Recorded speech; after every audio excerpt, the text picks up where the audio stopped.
Now what's great about the HawkAI mode is that, go ahead and say resample. HawkAI mode will actually do that manual calibration we just walked through. So in this case, it wants to sample 10.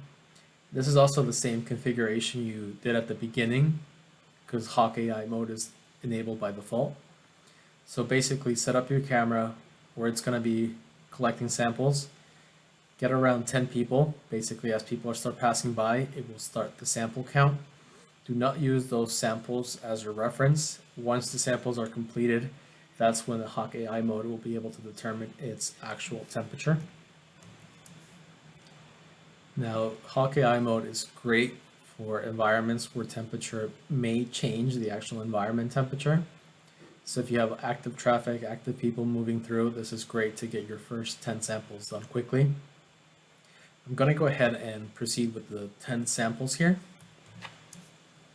And once you've completed gathering your first 10 samples, it will give you a prompt that it's completed. You will also see that this is now green, so it basically says that it's calibrated now. HawkAI mode, it's also going to set some type of temperature here. Again, you can change this to whatever you want.